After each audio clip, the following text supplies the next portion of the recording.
Bien, bonsoir à tous. Je suis doublement heureux et surpris de vous parler ce soir. Venant de Marseille, je ne suis pas habitué à un public qui soit ponctuel et nombreux. Donc ça fait deux changements significatifs. Ce soir, nous parlons des actes humains et des passions. Une feuille de plan a dû vous être distribuée à tous au début. Elle nous servira plus ou moins de guide, c'est-à-dire que selon le temps que nous avons, je verrai si nous développons tout avec le même détail ou s'il y a des accélérés à certains moments. J'ai imprimé cette feuille de plan, moi j'étais très fier de mon impression, je lance les 50 exemplaires supplémentaires et je me suis rendu compte que évidemment je m'étais trompé dans les titres. Il y a un titre qui manque, donc je le resignalerai au bon moment, mais voilà, il y a une petite correction à apporter sur le plan qui vous a été distribué. Parler des actes humains et des passions comme nous le faisons ce soir suppose en fait d'avoir préalablement vu quelque chose, je ne sais pas si vous l'avez vu l'an dernier ou non, qui est de rappeler que la finalité de l'homme, c'est la béatitude, la vie éternelle avec Dieu. Donc vous avez peut-être dû vous arrêter là-dessus, c'est notre point de départ, je ne le justifie pas en tout cas. La finalité de l'homme, c'est la béatitude, la vie éternelle avec Dieu, voir Dieu, le connaître. Et c'est peut-être le premier élément caractéristique de la morale de saint Thomas, c'est que tout part de cette finalité. Pour saint Thomas, le point de départ de tout, en ce qui concerne la morale chrétienne, c'est cette finalité qui est la béatitude. Nous sommes appelés à la vie bienheureuse avec Dieu, encore faut-il déterminer comment nous y parvenons. Sachant que Dieu nous a créés raisonnables, nous a dotés de cette dignité d'être raisonnables, d'être doués d'intelligence et de volonté, ce qui nous permet de nous diriger par nous-mêmes vers cette fin, qu'est la béatitude. Dieu nous laisse adhérer librement à lui. Et c'est donc par cette succession d'actes que je vais poser librement que je me dirige ou que je m'éloigne de la béatitude. C'est par cette succession de ces actes humains que je me dirige ou non vers la béatitude et que je participe à l'œuvre de Dieu. Vous savez, en application de cette phrase très célèbre, « Dieu qui nous a créés sans nous ne nous sauvera pas sans nous ». Mon cheminement vers la béatitude dépend des actes que je pose. Mais pas n'importe quels actes, des actes proprement humains. Et ici, en introduction, il est bon de tout de suite bien préciser qu'il faut distinguer, alors les termes peuvent être un peu ambigus et confus, après c'est des questions de terminologie, mais il faut bien les repérer, il est essentiel de distinguer ce qu'on va appeler les actes humains des actes de l'homme, homme au sens générique.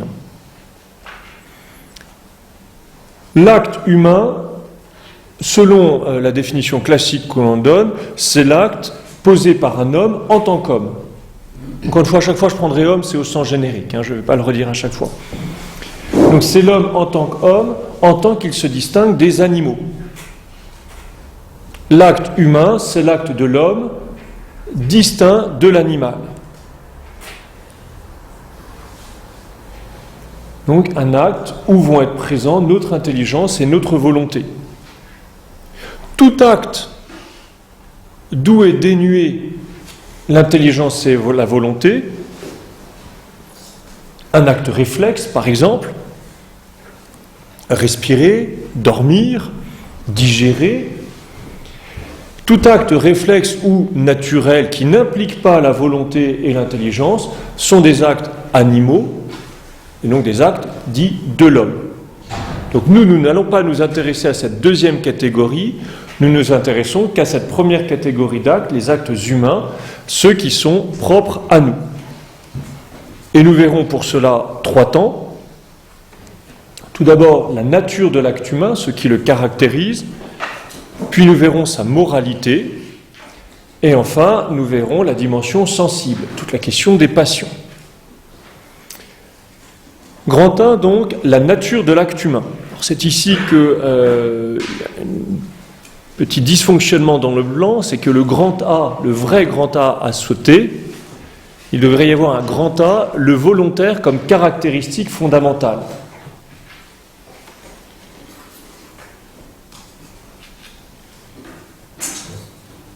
Si bien que notion de volontaire, c'est un petit 1, et la liberté, c'est un petit 2. Et ensuite, le plan est juste sous la numérotation. Différentes formes de volontaire, c'est un grand B, et les altérations du volontaire, grand C. Voilà. Donc il y a juste un titre qui a sauté, ça a décalé quelques numéros. Grand A, le volontaire comme caractéristique fondamentale. Telle est la principale, fondamentale, essentielle qualité de l'acte humain, c'est que c'est un acte volontaire. Volontaire est une manière de qualifier la dépendance de cet acte par rapport à son auteur. Alors, qu'est-ce à dire ? Petit 1, la notion de volontaire. Classiquement, quand on définit le volontaire, en tout cas quand saint Thomas définit le volontaire, il lui donne deux caractéristiques. Saint Thomas précise que le volontaire est un mouvement qui, premièrement, procède d'un principe intérieur, je vais expliquer ce que ça veut dire, et deuxièmement, se porte vers une fin connue. Le volontaire est un mouvement qui procède d'un principe intérieur, premier point, et deuxième point, se porte vers une fin connue. Alors, procéder d'un principe intérieur, qu'est-ce à dire ? Il nous faut ici, est-ce que je ne vais pas trop vite ? Ça va pour l'instant ? Il nous faut ici distinguer deux types de mouvements. Le mouvement violent et le mouvement naturel. Si je jette une pierre en l'air, c'est un mouvement violent. Alors non pas parce qu'elle est dirigée contre mon ennemi, ce qui peut caractériser ici le mouvement violent, mais là en l'occurrence, le mouvement de jeter la pierre en l'air est un mouvement violent parce qu'il s'exerce de l'extérieur de la pierre. La pierre n'est pas la source elle-même de ce mouvement, et que en plus de ça, cela contrarie l'inclination naturelle de la pierre. La pierre ne porte pas en elle une inclination qui la pousserait vers le haut, ni même à se mouvoir. Donc là, non seulement il y a une pression qui s'exerce sur elle, mais en plus de ça, contrairement à ce qu'elle ferait naturellement, si je prends la pierre et que je la lâche, elle tombe. Et là, je la lance en l'air. Donc, la violence va désigner ce qui vient du dehors et qui contrarie le mouvement naturel, l'inclination naturelle. Si je laisse tomber la pierre, en revanche, nous avons pour le coup un mouvement naturel. On voit bien la différence. Je jette la pierre en l'air violent, je la laisse tomber naturel. Parce que ce mouvement-là, le mouvement de chute de la pierre, va répondre aux lois inhérentes, est un mouvement inhérent aux lois de la nature, inscrites dans la pierre, entre autres. C'est la nature elle-même qui va être au principe de ce mouvement. Un mouvement naturel, un mouvement est naturel au sens où son principe, ce qui est la source du mouvement, lui est intérieur. Il va y avoir plusieurs degrés d'intériorité. Chez le vivant, quel que soit le vivant, ce mouvement naturel va être spontané, d'une spontanéité qui va s'enrichir au fur et à mesure que nous avançons dans l'échelle du vivant. Plus bas degré du vivant, il y a la plante, puis l'animal, puis l'être humain, et plus on monte dans la hiérarchie, plus cette spontanéité, en fait, va se qualifier. Ce qu'il faut retenir ici, première caractéristique du mouvement volontaire, c'est qu'il est intérieur à l'être lui-même. Ce n'est pas quelque chose qui s'impose à nous de l'extérieur. Cette caractéristique-là ne suffit pas à qualifier le volontaire. Il faut, deuxième caractéristique, une connaissance de la fin. Prenons un chien. Le chien qui voit un os et qui se jette sur lui pour le ronger, perçoit en cela une certaine faim F-I-N, pas la fin affamée. Hein. Il perçoit une finalité qui l'attire. Mais c'est une connaissance très particulière. Il voit cette fin-là, point, tout court. Et si le chien n'avait pas faim, l'os ne l'intéresserait pas. Ou s'il n'avait pas envie de jouer, l'os ne l'intéresserait pas. Il ne repère pas que manger, ronger son os ou manger son steak est en soi une finalité. Alors que moi, quand je me dirige vers une action, manger mon steak, pour le coup, je peux prendre conscience, connaissance qu'il y a là une finalité que je poursuis en tant que telle. Je peux identifier ça, non pas simplement comme l'attrait irrésistible de mon appétit qui fait que j'ai pas d'autre choix, il faut que j'aille manger, mais qui me fait dire, voilà, il y a quelque chose que je veux, là il y a une finalité qui m'attire, et que j'identifiais comme une fin. Et non seulement j'identifie cette fin-là, mais je suis même capable de la situer dans un ensemble plus large de finalités. Eh bien, je veux manger ce steak parce que je veux être en forme, parce que demain je veux avoir une compétition sportive et que je veux réussir cette compétition sportive pour séduire Gudule, parce que je veux épouser Gudule, et voilà, toute une série de finalités qui s'enchaînent. Et donc, le volontaire va être cette capacité à, de moi-même, me porter vers une fin que j'ai identifiée comme étant la fin que je voulais. C'est clair pour l'instant ? D'où, deuxième point, petit 2, pour avoir vu petit 1, la notion de volontaire, petit 2, la liberté. Alors là, vous imaginez que sur cette question de liberté, il y aurait des heures et des heures de discussion à avoir. Dans le cadre qui nous est imparti, ça va être pleinement plus succinct. Au sens le plus générique, saint Thomas définit la liberté comme la capacité à disposer de soi. Est libre ce qui dispose de soi-même, ce qui est sa propre cause. C'est-à-dire que nous n'avons pas à répondre à une quelconque détermination.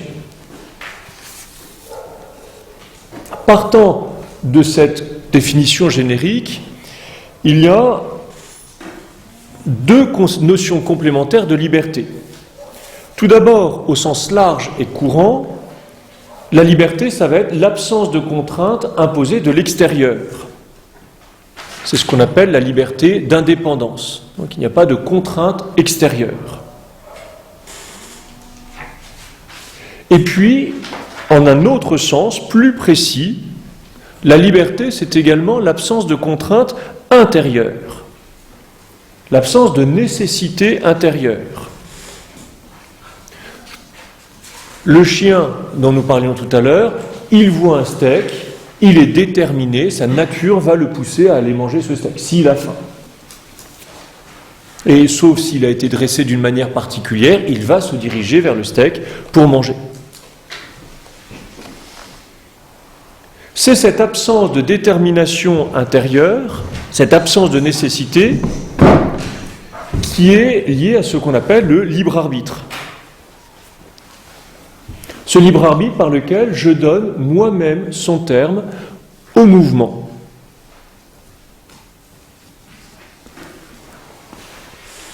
Il faut donc deux composantes. Premièrement, un acte de l'intelligence, par lequel je vais être capable d'apprécier le bien. Et encore une fois, pas simplement de comparer deux biens l'un par rapport à l'autre. Le chien compare entre un os et un steak, il est certain qu'il va aller vers le steak bien gras plutôt que vers l'os où il n'y a plus beaucoup de viande. Ce n'est pas simplement pour nous une intelligence qui va comparer ces deux biens l'un par rapport à l'autre, mais être capable de rapporter ces biens par rapport au bien ultime, par rapport au bien universel. Je suis capable de voir le lien, ou je devrais être capable de faire le lien entre le steak et Dieu. Le steak le lien n'est pas immédiat, mais toute une série de finalités qui m'en ramènent. Alors le lien est plus ou moins évident, si on est le vendredi saint, tout de suite le lien avec Dieu et le steak se fait plus vite. Donc un acte de l'intelligence par lequel j'apprécie les différents biens, et puis ce que saint Thomas va appeler une indifférence dominatrice du vouloir sur les biens particuliers. Une indifférence dominatrice du vouloir sur les biens particuliers, c'est-à-dire que par rapport à tous les biens particuliers possibles, eh bien je reste indéterminé. Ce n'est pas l'os plus que le steak. Parce que tous ces biens sont relatifs. Tous ces biens sont relatifs au bien ultime. En revanche, par rapport à ce bien ultime, je suis déterminé. Autant, classiquement par exemple, comme chemin pour aller vers Dieu, le célibat, la vie religieuse, le sacerdoce, le mariage, etc., tout ça, rien ne s'impose impérativement. Autant Dieu, ça ne se discute pas. Que Dieu soit le bien ultime, ça s'impose à nous. Celui-ci, par rapport à celui-ci, nous sommes déterminés. Pour tout le reste, pas de détermination.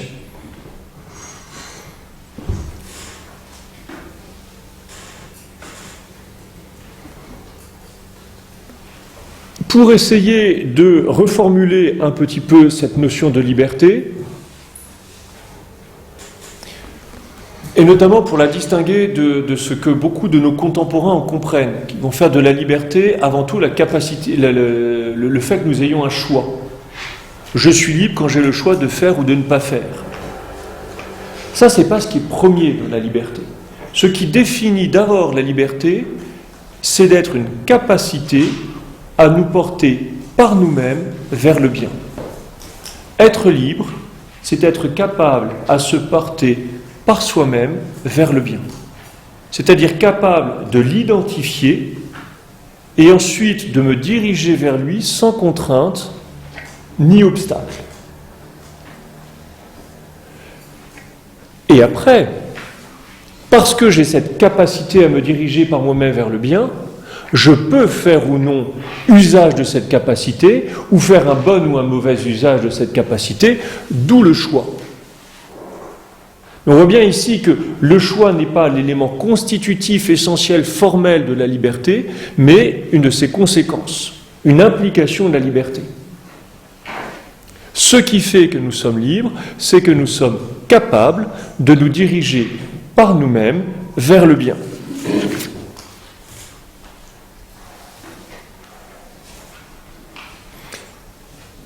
Et par rapport à un bien que j'ai identifié comme tel, c'est-à-dire dont je vois toutes les implications et notamment son lien avec le bien ultime. Ce qui implique notamment que lorsque je fais un choix justement, par ma capacité à me diriger vers le bien, j'ai choisi ce bien. Je me suis porté vers ce bien. En faisant ce choix-là, je n'aliène pas ma liberté. C'est aussi un discours très courant que l'on peut avoir aujourd'hui. Ah oui, mais si vous faites le choix de vous marier, et de vous marier avec Gudule, alors vous n'êtes plus libre d'épouser quelqu'un d'autre, donc le mariage est une perte de liberté, puisque je ne peux plus aller voir ailleurs. En réalité, non, justement. En choisissant ce bien-là, lorsque chaque jour j'y reste fidèle, j'actualise la liberté qui a été la mienne au moment où j'ai dit oui. Ce n'est pas un renoncement à ma liberté, mais au contraire une manière de la réactualiser, d'assumer dans la durée l'acte libre que j'ai posé. Et d'un certain point de vue, je suis encore plus libre, puisque maintenant que j'ai épousé Gudule, je sais sans hésiter quel est le bien. Avant que je ne l'épouse, je vais me dire, mais est-ce que c'est bien ou pas bien de l'épouser? Est-ce que c'est ça ce que je dois faire? Une fois que je l'ai épousé, c'est bon, je l'ai épousé. Donc je sais que lui dire oui, c'est ça le bien. Donc je suis en fait, non seulement je ne suis pas moins libre une fois que j'ai pris un tel choix, mais au contraire, je suis encore plus libre. C'est clair pour l'instant? Ce volontaire, aptitude à me porter vers le bien, est la caractéristique fondamentale de l'acte humain. C'est un acte que je maîtrise. Voyons maintenant, par conséquent, précisons cela, voyons maintenant, grand B, les différentes formes de volontaire.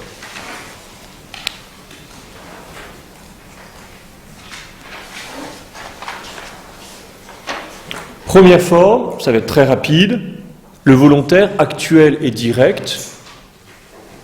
L'explication va sembler complète, mais en fait c'est ultra simple. C'est lorsque je pose telle action et que je prends pour cela tous les moyens nécessaires pour y parvenir. J'ai pris les moyens de venir au cours de théologie ce soir, donc j'ai pris le bus, le tramway, la bicyclette, la voiture, les pieds, enfin peu importe, mais voilà, je me suis organisé pour venir. Le volontaire actuel et direct. J'ai voulu, voilà, tout simplement, activement, positivement, etc. C'est l'essentiel des situations où nous exerçons la volonté.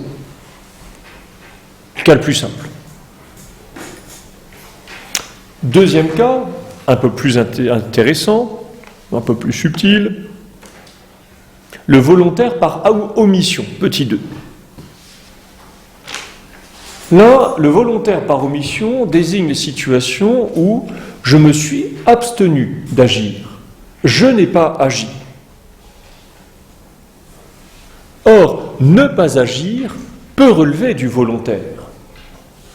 Autant agir relève du volontaire, il y a un lien qui semble assez évident, ne pas agir peut relever du volontaire.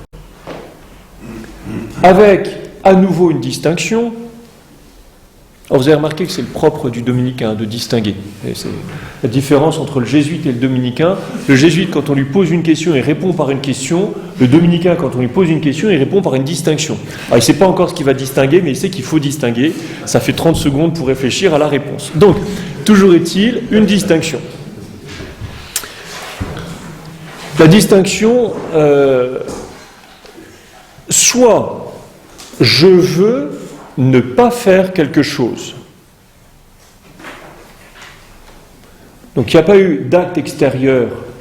Par exemple, j'ai voulu ne pas aller. Il n'y a pas eu donc, l'acte extérieur de se déplacer. Mais en revanche, il y a eu un acte intérieur par lequel j'ai eu la volonté de ne pas y aller. Soit je veux ne pas faire quelque chose, soit, plus nuancé, je ne veux pas faire quelque chose. C'est-à-dire, je n'ai pas eu la volonté de faire quelque chose. Où là, il y a non seulement absence d'acte extérieur, non seulement je ne me suis pas déplacé, mais il y a aussi eu absence de tout acte intérieur de volonté. Essayez de prendre un exemple pour clarifier ça. Je ne vais pas à la messe dimanche matin et pourtant je ne vais pas à la messe. Soit parce que je veux ne pas y aller, non, je ne veux pas y aller. C'est la messe, mais je ne veux pas y aller. Comme l'adolescent à 15 ans qui dit à ses parents, je ne veux pas. Soit parce que je n'ai pas eu la volonté d'y aller. C'est pas que j'ai clairement eu la volonté de ne pas y aller, mais je n'ai pas eu celle d'y aller. Et il y a une petite nuance, je ne sais pas si vous l'apercevez. Et j'ai pas eu cette volonté parce que j'ai oublié. Ou parce que j'ai voulu faire autre chose et que ça m'a détourné, etc. Dans ce second cas, la volonté est bien sûr moins engagée. Quand je veux ne pas faire quelque chose, il y a un vrai acte de volonté. Quand je n'ai pas eu la volonté de faire quelque chose, la volonté est moins engagée. Ça ne veut pas dire que je n'ai pas une responsabilité dans ce deuxième acte. Autant dans le premier acte, on est clairement dans un acte humain. J'ai voulu ne pas aller à la messe. C'est purement humain, avec tout ce que cela va impliquer de qualification morale, on le reverra plus tard. Autant, dans la question, je n'ai pas eu la volonté d'y aller. La volonté étant moins engagée, qu'en est-il de ma responsabilité de cet acte ? Est-ce que cet acte peut m'être imputé ou non ? Oui, à 3 conditions. 3 conditions qui font que cet acte, j'en porte la responsabilité. Il faut que ce soit un acte que j'aurais pu poser, un acte que j'aurais dû poser et que je n'ai pas posé. J'aurais pu, j'aurais dû et j'ai pas fait. Je ne suis pas allé à la messe dimanche matin parce qu'en fait j'étais cloué au fond de mon lit, je ne pouvais pas y aller. Voilà. J'aurais pu, j'aurais dû et je ne suis pas. Pour les juristes, c'est la même définition pour la non-assistance en personne en danger et autres actes du genre. Volontaire, actuel et direct. Volontaire par omission, je n'ai pas fait. Et puis enfin, un cas encore un peu plus subtil, le volontaire dit causal ou indirect. Il s'agit ici de poser un acte qui a pour but tel effet que je veux, tout en prévoyant que cet acte aura aussi un effet que je ne veux pas. Je pose un acte, je prendrai un exemple, je vais expliquer ça. Je pose un acte qui a un effet, et le but c'est tel effet que je veux, et sauf que cet acte va aussi avoir un effet que je ne veux pas. Ce second effet, alors tout simplement, par exemple, je donne de la morphine à un grand malade pour soulager sa douleur. L'effet que je veux, c'est soulager sa douleur. Et il y a un effet que je ne veux pas, qui peut être le fait de raccourcir la vie du malade. Qui a un effet que je veux, un effet que je ne veux pas. Ce second effet n'est pas voulu en tant que tel, il n'est pas voulu en soi, mais il est voulu en sa cause. J'ai voulu la cause de cet effet. Je n'ai pas voulu l'effet lui-même, mais j'ai voulu sa cause. Et là aussi, toute la question va être de savoir dans quelle mesure est-ce que je peux m'autoriser ou non un tel acte. Je peux m'autoriser un acte qui va avoir un tel effet non voulu, à condition que l'action elle-même, donner de la morphine, secourir telle personne, poser tel acte, en soi soit bon. Ça ne peut pas être un acte intrinsèquement mauvais. Il faut ensuite que l'intention porte exclusivement sur la fin bonne. Et il faut que l'action soit en soi bonne. Il faut que l'intention porte exclusivement sur la fin bonne. Il faut troisièmement que l'effet mauvais ne soit aucunement voulu, ni comme fin, ni comme moyen. Et puis, il faut qu'il y ait une certaine proportion entre l'effet mauvais et l'effet bon. Si en fait j'apporte un tout petit peu de soulagement pour en fait suicider la personne tout de suite, ça pose une autre question. Pour vous donner une petite comparaison, un exemple un peu parlant, pour essayer de rendre ça plus vivant. Capitaine de navire, il se trouve à bord de son bateau, et il y a une voie d'eau qui se déclare dans la salle des machines. Dans la salle des machines, les machinistes. Pour sauver le bateau, et le seul moyen de sauver le bateau et son équipage, 5000 passagers, il faut fermer la salle des machines, sachant que les machinistes n'auront pas le temps d'en sortir et donc vont mourir. Nous sommes ici dans du volontaire indirect. Le capitaine peut prendre la décision de fermer la porte des salles des machines, même si les machinistes vont périr. Parce que, certes, la mort des machinistes va être un effet non voulu, mais justement, non voulu, ni comme fin, ni comme moyen. Ce n'est pas le fait de tuer les machinistes qui va sauver le bateau. Cas un petit peu différent. Pour mieux comprendre la nuance, le bateau finalement est en train de sombrer, donc tout le monde se jette sur les canots de sauvetage, puis un problème de sécurité, tout ce qu'il faut, enfin on rajoute le drame, on se retrouve à 25 sur un canot pour 20 personnes, les 5 machinistes ayant réussi à monter sur les canots de sauvetage, ceux qui sont les 5 en trop, et là le fait que nous soyons 25 et non plus 20 fait que la chaloupe risque de s'effondrer. Là, pour le coup, le capitaine ne peut pas donner l'ordre aux machinistes de sauter par-dessus bord. Parce que là, pour le coup, la mort des machinistes est voulue comme moyen. Il veut le moyen de la mort des machinistes pour sauver le bateau. Est-ce que vous voyez bien la différence entre ces deux situations? Donc ça, il faut bien repérer, est-ce que c'est voulu comme fin ou comme moyen, ou pas du tout. Autant on peut dire le cas du bateau, a priori, ne nous concerne pas tous les jours. On ne va pas être tous les jours concerné par un problème de capitaine qui ferme une voie à une salle de machine. Il y a des problématiques beaucoup plus fréquents, ou en tout cas beaucoup plus sensibles, notamment sur des questions de grossesse et d'interruption de grossesse. Une femme qui attend un enfant, et pendant la grossesse, un cancer de l'utérus, par exemple, se développe.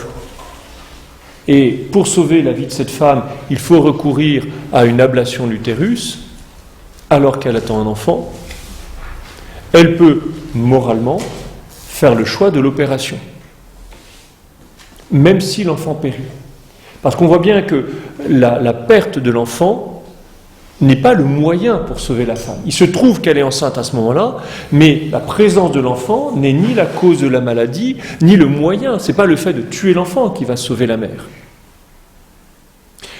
Autre serait la situation où la grossesse elle-même est cause du problème de santé.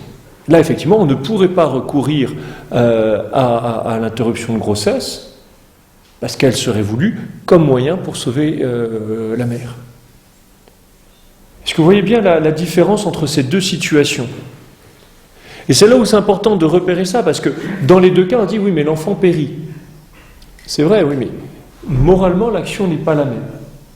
Après, dans le premier cas, rien n'empêche la mère de dire moi je fais quand même le choix héroïque de porter ma grossesse aussi longtemps que je peux, et quitte à mourir en accouchant, ce qu'a fait Jeanne Beretta Molla.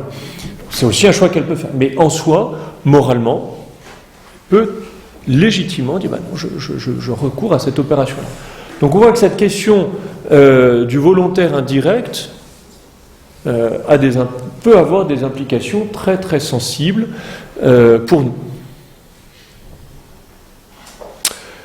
Troisième point, après avoir vu dans le volontaire caractéristique fondamentale, grand C, oui, ça, après avoir vu grand A, le volontaire comme caractéristique fondamentale, grand B, les différentes formes de volontaire, grand C, les altérations du volontaire.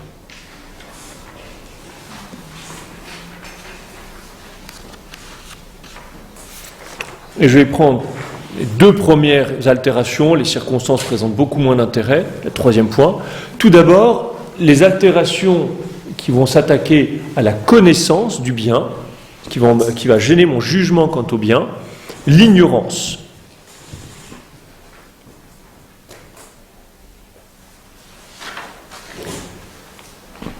On va distinguer ici à nouveau plusieurs types d'ignorance. Tout d'abord, ce qu'on appelle l'ignorance concomitante. C'est l'ignorance qui accompagne l'acte volontaire, mais qui n'exerce aucune influence sur lui. J'agis en étant ignorant, mais quand bien même j'aurais su, ça n'aurait rien changé. De toute façon, j'aurais agi de la même façon. J'ai décidé de tuer ma belle-mère, voilà. Elle a loupé le repas de Noël, j'ai décidé de tuer ma belle-mère. Il se trouve que ce matin-là, je vais à la chasse, je vois quelque chose qui bouge dans un buisson, je pense que c'est le sanglier, je tire et c'est ma belle-mère. J'ai tué ma belle-mère. J'aurais su que c'était ma belle-mère, j'aurais tiré de la même façon. En fait. Ça ne change rien. Donc on voit bien ici que l'ignorance n'a aucune incidence sur l'implication morale. La responsabilité morale reste pleine et entière. Deuxième situation, non plus l'ignorance concomitante, mais l'ignorance qui va influencer le volontaire. C'est-à-dire que si je savais, je n'aurais pas agi de la même façon. Là, à nouveau, on va distinguer. Il y a tout d'abord ce qu'on appelle l'ignorance antécédente. C'est celle qui n'est absolument pas voulue. Je n'ai pas voulu être ignorant.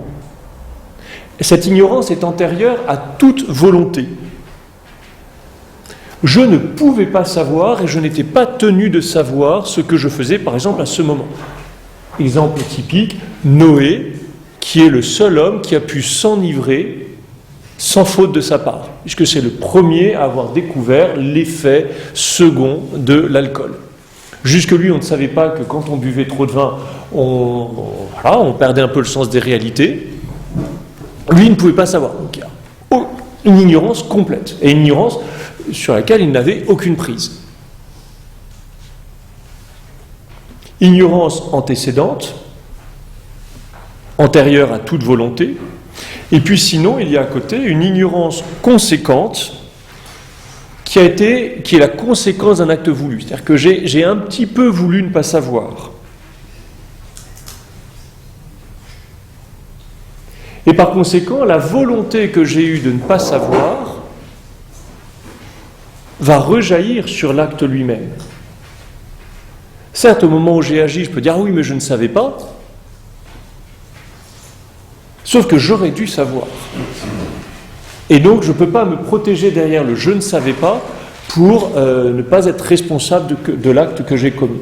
Oui, je ne savais pas, mais j'aurais dû savoir, et donc je dois assumer la responsabilité de mon acte.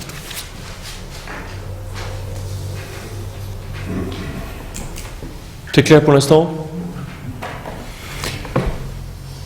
Après les ennemis du point de vue de la connaissance, voyons petit 2, les ennemis du point de vue de l'acte de la volonté lui-même. Et voir 3 éléments qui peuvent affaiblir notre volonté. Premier élément, la violence. La violence, si vous vous souvenez qu'on a dit tout à l'heure, ça va être un mouvement qui va s'imposer de l'extérieur, mais auquel, intérieurement, je ne me prête pas. Cette violence ne peut exister que sur l'acte extérieur lui-même. Par exemple, on me met un pistolet dans la main et on appuie sur mon doigt. C'est un acte violent, enfin j'ai subi une violence, une vraie violence physique. Je ne voulais pas, on m'a forcé à appuyer sur le doigt. Donc là, de ce point de vue-là, il n'y a évidemment aucune responsabilité, aucun volontaire de mon côté, sauf si finalement je consens ou j'acquiesce intérieurement à ce qui s'est passé. Ça m'arrange bien qu'on m'ait forcé à appuyer sur le doigt. C'est une manière d'avoir les mains propres, mais en fait pas si propre que ça. La violence.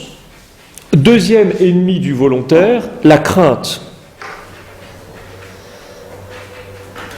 La violence va être extérieure, la crainte va être intérieure. C'est quelque chose que je ressens intérieurement, mais à cause souvent d'une cause extérieure.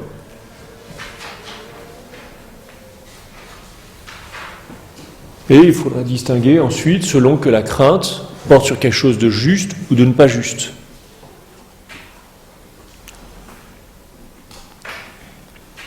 Et puis enfin, dernier élément qui peut altérer le volontaire, la convoitise, les passions, les pulsions, les désirs.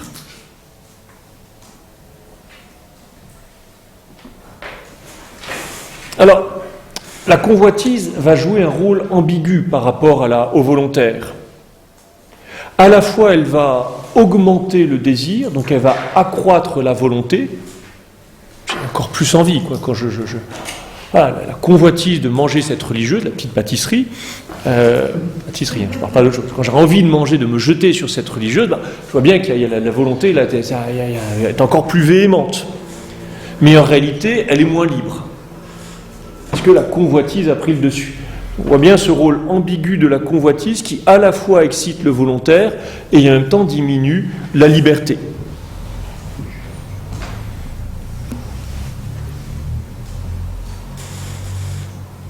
Voilà, très sommairement brossé, ce qui caractérise l'acte humain en son volontaire. C'est clair pour l'instant ?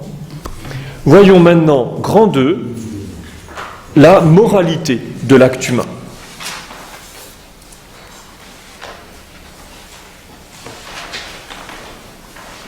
Et en voyant grand A, le bien et le mal dans les actions humaines. comme l'a dit le frère Gilbert, tout ça, et comme je l'ai dit à propos de la liberté, tout ça sont des thèmes dont on pourrait parler, le bien et le mal. Vous imaginez qu'on peut en parler pendant de très nombreuses heures. Pour faire bref, et pour aller à l'essentiel, qu'est-ce que le mal ? C'est l'absence d'une qualité requise pour l'intégrité de son être. J'ai expliqué ce que c'est cette définition. L'absence d'une qualité requise pour l'intégrité de son être.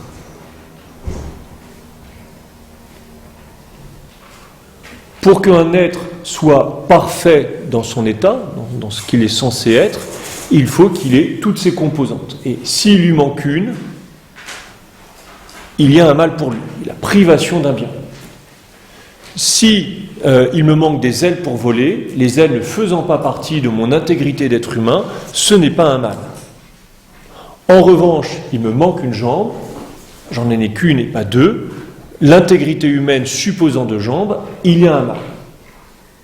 Ma nature humaine suppose deux jambes, il me manque une caractéristique de cette intégrité humaine, il y a là un mal. Le mal, c'est la privation d'une qualité qui est requise pour la perfection d'un être. Autrement dit, le mal est une privation. C'est-à-dire que le mal, et ça c'est une idée très importante à ne pas perdre de vue, le mal n'existe pas en soi. C'est d'ailleurs pour ça que les mythologies anciennes et qui aujourd'hui ressurgissent à plein, qui conçoit deux dieux, un dieu du bien, un dieu du mal, c'est philosophiquement, métaphysiquement impossible. Il ne peut pas y avoir un mal par nature. Le mal ne peut être que privation. Et on ne connaît le mal que par rapport au bien dont il prive. Il se définit que par la négative. La cécité, c'est l'absence de vue. Le mal n'existant pas en soi, cela signifie que le mal existe toujours dans un sujet. Il y a toujours un support. C'est un sujet qui va avoir une qualité et qui va être privé d'une de ses qualités.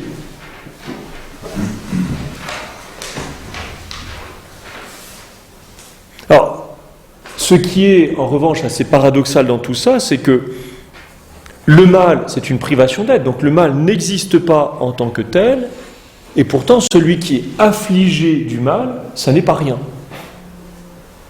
Le mal, c'est rien en tant que tel, métaphysiquement, justement, le mal se définit par le fait d'être rien. Et pour celui qui en est affecté, c'est pas rien. C'est là où il y a un petit paradoxe en revanche. Appliqué à l'action humaine, qu'est-ce à dire ? Eh bien qu'une action humaine va être bonne quand elle a toutes les qualités requises pour répondre à sa perfection, à son intégrité.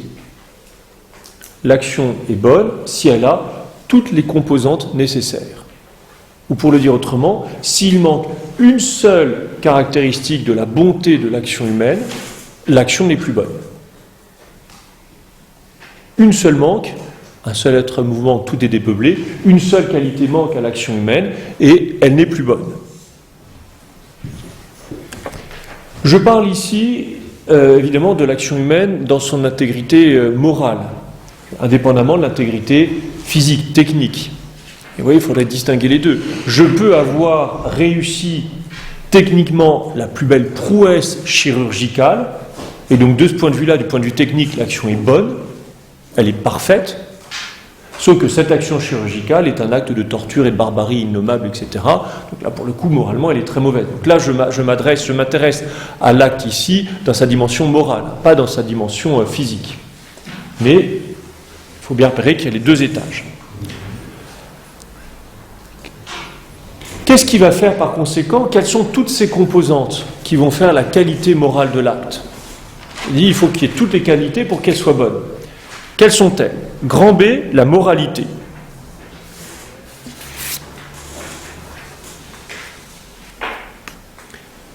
L'acte humain, pour qu'il soit bon, va réclamer 3 conditions. Premièrement, la bonté objective de l'acte. L'objet même de l'acte est bon. La matière de l'acte est bonne.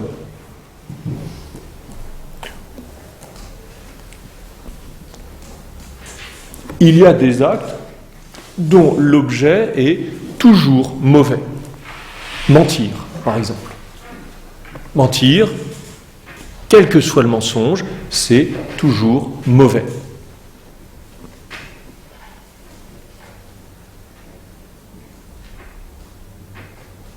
Donc ça, c'est la première chose.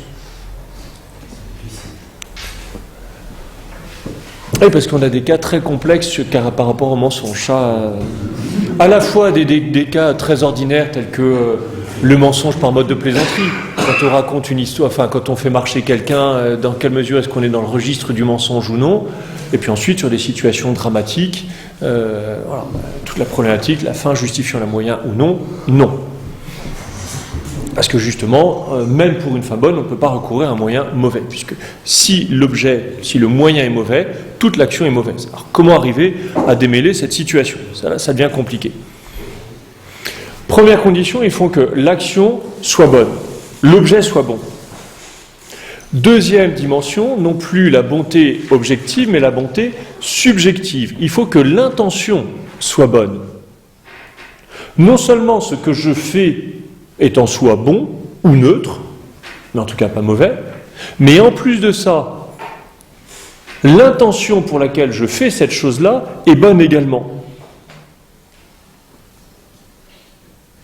Je donne de l'argent à ce pauvre dans la rue. Action bonne. Mon intention, comme le vicomte de Valmont dans Les Liaisons dangereuses, chercher à séduire la présidente de Tourvel, femme mariée.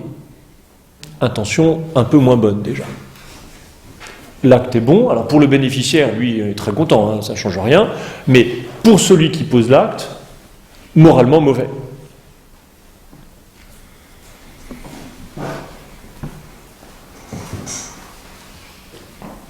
Alors ce qui est compliqué chez nous, c'est que nous ne sommes pas chimiquement purs. Et que peuvent se mêler ensemble du bon et du moins bon. J'ai authentiquement l'intention de donner cet argent à ce pauvre parce qu'il en a besoin, et puis en même temps, c'est vrai qu'il y a un petit peu de vaingloire ou d'orgueil qui se mêle dans tout ça. Comment arriver à démêler ça ? Bon. Là, il faut prendre acte de la complexité de l'être humain et du fait qu'il ne faut pas non plus chercher à avoir tout le temps des actes chimiquement purs. Nous n'en sommes pas capables. Bonté objective, bonté subjective, et puis troisième caractéristique, bonté des circonstances. Parce que ces circonstances vont contribuer à qualifier l'acte. Je vole une fraise tagada dans un supermarché, ou je vole toutes ces économies à une petite dame très âgée qui n'a quasiment rien pour vivre,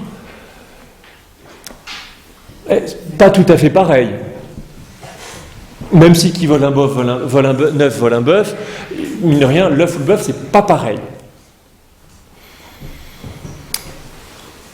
Je décide de me promener sur le bord de la plage. Action moralement neutre, voilà. Je décide de me promener sur le bord de la plage parce que j'ai une semaine fatigante et que j'ai besoin de me reposer et me détendre. Intention bonne. Je décide de me promener sur le bord de la plage parce que j'ai une semaine fatigante et que j'ai besoin de me reposer. C'est dimanche matin et c'est l'heure de la messe. Circonstance moins bonne, là aussi. Voilà, ça c'est dommage, tout est bon et paf, voilà, ça chute à ce moment-là. Donc il faut tenir compte de tout ça. C'est bon de l'avoir en tête parce que ça peut aider à renouveler son examen de conscience quand on le fait de temps en temps, de se dire tiens, est-ce qu'effectivement tout était bon ou est-ce que là finalement il n'y a pas des petites choses à revoir. Ça implique aussi, et ça c'est important de l'avoir en tête, que quand nous... Ça explique pourquoi nous ne pouvons pas ou difficilement juger des actes des autres. Parce que autant, et ça explique, pour le dire autrement, pourquoi je peux éventuellement juger d'un acte, je ne peux pas juger de la personne. Parce que autant je peux avoir une idée de la valeur objective de l'acte, autant la situation subjective, je ne la connais pas. Et que l'appréciation réelle de l'acte implique tout ça. Oui, pour reprendre des exemples toujours aussi dramatiques comme ceux qu'on a pu évoquer tout à l'heure, la personne qui recourt à un avortement simplement parce que ça gêne son plan de vacances, la personne qui recourt à un avortement parce que c'est une situation de détresse, dans les deux cas, objectivement, l'acte reste grave. Objectivement, il n'y a pas un des deux cas, on peut dire là c'est pas grave. Non, dans les deux cas, c'est objectivement très grave. Mais on voit bien que subjectivement, la responsabilité n'est pas la même. Ça ne veut pas dire que dans le deuxième cas, c'est pas grave, ça ne veut pas dire que dans le deuxième cas, elle a raison, ça ne veut pas dire que dans le deuxième cas, la fin justifie les moyens, elle peut le faire, et ça peut vouloir dire que la responsabilité subjective est atténuée, voire inexistante. Et ça, c'est très très important de l'avoir, et pour les autres, et même y compris pour nous. Quelle est la valeur objective de l'acte? Et ça, il ne faut pas avoir peur de le désigner. Ben oui, ce que j'ai fait là est objectivement très grave. Même si, subjectivement, il y a des éléments qui peuvent soit augmenter la gravité, soit au contraire la diminuer. Ça, il faut bien tenir les deux. Et le risque, c'est de ne faire attention qu'à l'un ou qu'à l'autre.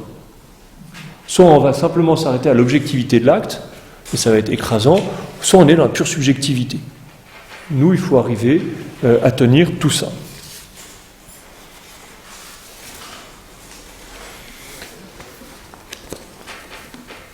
Lorsque l'acte humain va être privé d'une partie de sa bonté, il va s'appeler tout simplement un péché. Péché, c'est ça. C'est un acte humain qui est privé d'une partie de sa bonté.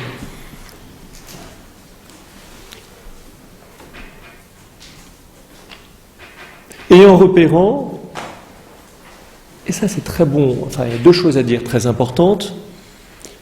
Première chose, en repérant qu'il n'y a pas d'acte moralement neutre.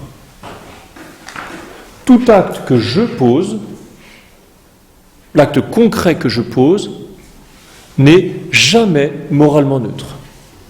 Soit il est bon, soit il est mauvais. Soit il me fait avancer vers la sainteté, soit il me laisse régresser. Ça c'est... Non, je me souviens une fois discutant avec un prêtre de mes amis, enfin à l'époque on se connaissait très peu, c'est la première fois qu'on se rencontrait, et à un moment il sort une cigarette, il me demande si j'en veux, je lui dis que je fume pas, il me dit que j'ai tort, il dit que c'est très agréable, et il me dit ça vous dérange pas? Je dis vous savez, moralement il n'y a pas d'acte neutre, là je vois pas en quoi il est bon celui-là. Et là, je l'ai vu avec sa cigarette en disant zut, qu'est-ce que je fais? Je fume pas. Bon, il a quand même allumé sa cigarette sans se démonter. Mais au moins, je lui ai donné mauvaise conscience pendant 45 secondes, c'était déjà ça. Mais ça, il faut repérer que nous n'avons pas d'acte neutre et tout l'enjeu. Alors, c'est pas de culpabiliser pour tout, c'est pas ça l'enjeu, mais de prendre conscience de l'impact des actes que nous posons. Nous posons beaucoup d'actes à la légère, justement un peu par forme d'omission, et notamment par omission de réflexion quant à ce que nous faisons ou ne faisons pas. Et de ce point de vue-là, il y a une responsabilité. Première chose. Et deuxième chose, vous le verrez justement à propos des vices et des vertus, à force d'agir d'une certaine manière, nous acquérons des habitudes, une certaine inclination à agir de la même façon. Donc, nos actes humains, de ce point de vue-là aussi, ne sont pas neutres. Tout acte humain laisse en moi une trace. Et c'est pourquoi il n'est jamais moralement neutre. Soit il m'incline à reproduire des actes bons, soit il va m'incliner à reproduire à nouveau des actes mauvais.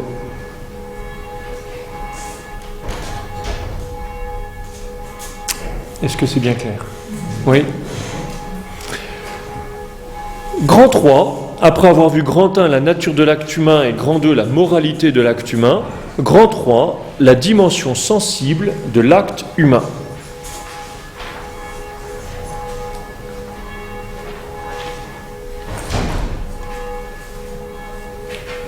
Notre agir est finalisé par la béatitude, nous parvenons à cet agir avec un acte, à cette béatitude par l'intermédiaire donc d'un agir libre, volontaire.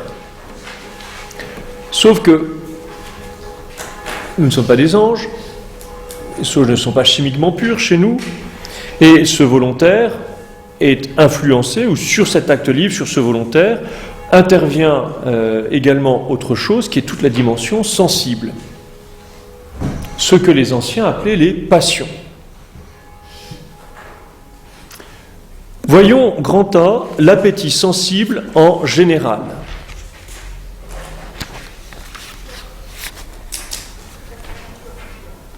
Et petit 1, les passions en elles-mêmes. Que sont-elles?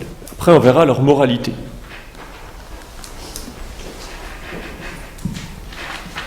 La passion va désigner une réaction de notre appétit sensible au bien et au mal, de notre sensibilité au bien et au mal.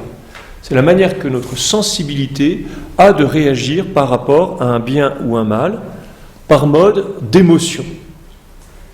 Passion, c'est la réaction de notre sensibilité par rapport au bien ou au mal, par mode d'émotion. C'est donc ce mouvement de sensibilité qui va incliner à agir ou à ne pas agir en vue de ce qui est ressenti ou imaginé comme bon ou comme mauvais.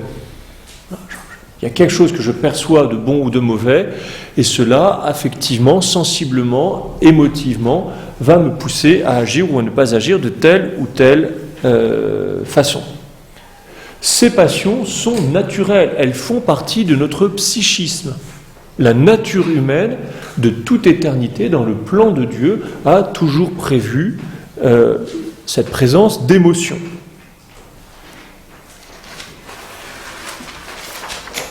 Pour repérer une petite chose, passion, c'est la même étymologie que passif. C'est passion, c'est quelque chose que nous subissons. C'est la réaction, c'est vraiment la manière dont je réagis passivement. Je subis quelque chose. Parmi ces puissants, ces passions, il va falloir distinguer deux grands appétits. Un appétit fondamental, élémentaire, de simple tendance au bien sensible. C'est le fait que j'ai un certain appétit pour le bien sensible.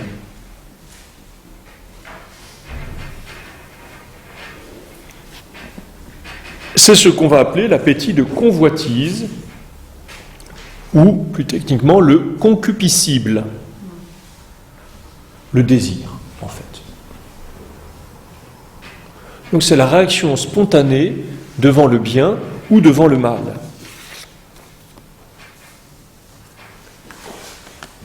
Désir du bien sensible.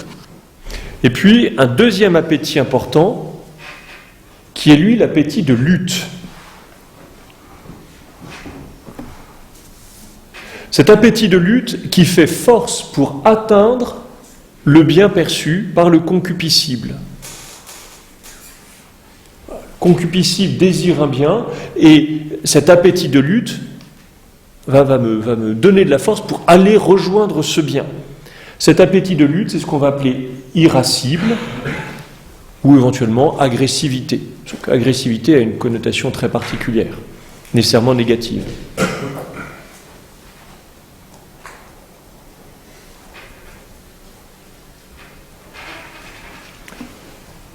Le concupiscible, le désir, et l'irascible, la force, la lutte pour obtenir ce bien. Ce qui va provoquer ces réactions, l'objet qui provoque cela, peut être bon ou mauvais. Et ensuite, il peut être présent ou absent. Bon ou mauvais, présent, absent. Selon qu'il est bon ou mauvais, selon qu'il est présent ou absent, cela va susciter des passions différentes. Face à un objet bon, la toute première passion, la passion la plus fondamentale, c'est l'amour. Un objet bon suscite l'amour, l'attrait vers ce bien. J'aime ce bien. C'est la passion la plus élémentaire. Si ce bien est présent, cela suscite la joie. Si ce bien est absent, cela va susciter le désir. Amour, joie, désir.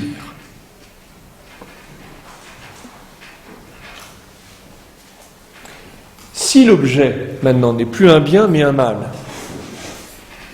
la première réaction fondamentale va être la haine. La haine du mal, qui est en fait le décalque de l'amour du bien contraire. J'aime le bien qui est opposé à ce mal, donc je hais ce mal. Si ce mal est présent, la passion en réaction va être la tristesse.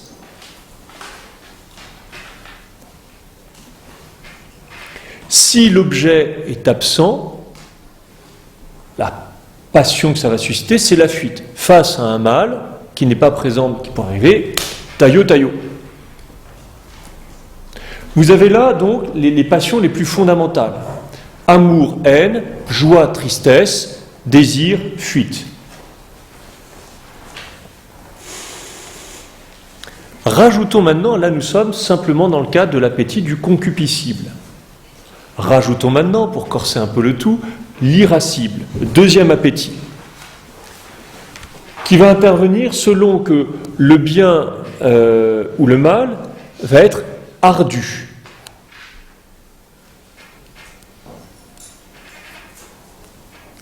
Face à un bien absent, si le bien attire plus qu'il ne semble difficile à obtenir, alors c'est l'espoir. Là, vous voyez, il ne reste plus que 25 minutes de cours, il y a l'espoir que ça va bientôt se terminer. Ça, on se rend compte, on a fait les 2/3 de la séance, espoir. Si en revanche, le bien semble plus difficile à obtenir qu'il n'arrive à m'attirer, c'est le désespoir. Ouais, si en revanche, on en était encore à 1h29 de la fin du cours, on disait voilà. Donc en gros, espoir, désespoir, c'est selon que j'estime avoir plus ou moins de probabilité, de possibilité d'atteindre le bien. C'est important parce que cette vertu d'espoir est évidemment celle qui va être à la base de l'espérance. Ça nous permet de comprendre ce qu'est l'espérance. L'espérance, c'est l'attente d'un bien et d'une manière assez assurée. Ce bien, c'est Dieu, c'est assuré parce que c'est Dieu lui-même qui nous le promet. Le mal, si maintenant c'est plus un bien qui est absent, mais c'est un mal. Le mal qui est absent va susciter de la crainte si il me paraît impossible à éviter. Je crains, je sais que ça va tomber dessus. Demain matin, interro du prof, il l'a annoncé. Je le crains parce que je n'ai pas révisé. Soit je me rends compte que j'ai quand même une possibilité de m'en sortir. Pour le coup, la difficulté à dépasser, la possibilité de dépasser la difficulté est plus grande. Cela va susciter l'audace.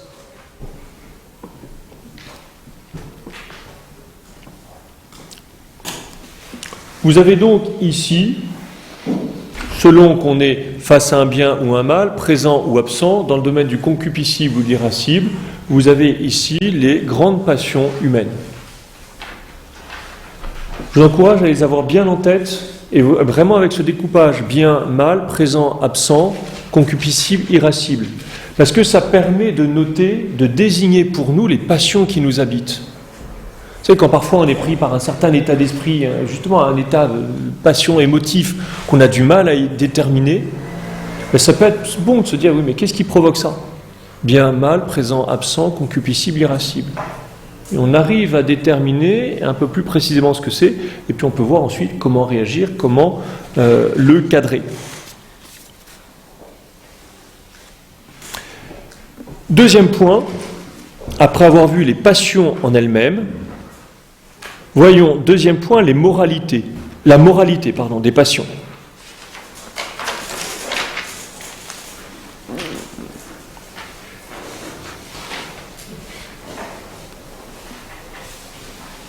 En soi, les passions sont moralement neutres, ni bonnes ni mauvaises.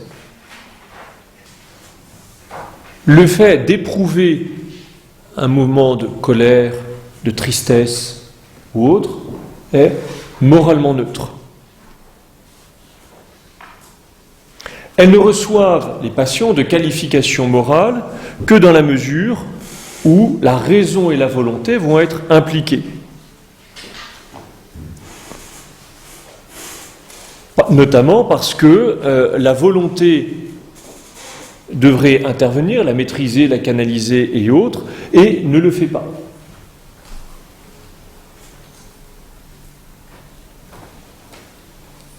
Vous voyez, et ça vaut plus largement d'ailleurs pour beaucoup de choses qu'on met sous le titre du péché. La colère, de la jalousie, de la sensibilité, du désir concupiscible, je passe devant cette religieuse, toujours pareil, ma pâtisserie, et tout d'un coup j'ai envie de me jeter dessus, etc. C'est pas nécessairement un péché. Le fait d'avoir ce premier mouvement qui me dit « Oh, qu'est-ce qu'elle a l'air bonne ?» pas tout de suite « Ah, un péché !» Un mouvement de la passion qui me porte vers elle. Voilà. Là où ça va devenir différent, c'est la manière dont mon intelligence et ma volonté vont se positionner par rapport à ça. Si effectivement, j'entretiens, je me délecte et j'entretiens la pensée, mais qu'est-ce qu'elle a l'air délicieuse cette religieuse, puis toute cette chantilly, et puis ce fourrage, oh là là là. Là, évidemment, là, mon intelligence et ma volonté sont impliquées. Donc là, il va y avoir une qualification morale. En revanche, réaction sensible, je prends acte de ce qu'elle est, mon intelligence et ma volonté prennent le relais pour orienter ce mouvement sensible dans la bonne direction, pas de problème. Ça a une application aussi, entre autres, sur un domaine qui peut être très important, qui est que je peux tomber amoureux de quelqu'un d'autre que mon conjoint, c'est pas nécessairement une infidélité. Parce que je ne maîtrise pas de tomber amoureux, justement. Le sentiment amoureux, le fait de tomber amoureux, on est dans le domaine de la passion. Quelque chose qui est moralement neutre. Ça ne se maîtrise pas. En revanche, la manière dont j'ouvre mon cœur, dont mon intelligence et ma volonté vont se saisir de ce sentiment amoureux, ça c'est autre chose. Je me retrouve à un dîner, j'ai une voisine de table absolument charmante, j'ai un coup de foudre pour elle, je ne le maîtrise pas. Dès que je m'en rends compte, je dis « Oula, distance, on fait attention, on pense à autre chose, pas de problème ». Sûr que si je dis « C'est quoi votre 06 ?» et je vais au jacuzzi la semaine prochaine, vous allez venir avec moi, c'est un peu plus compliqué là. Ouais, quand même. Donc,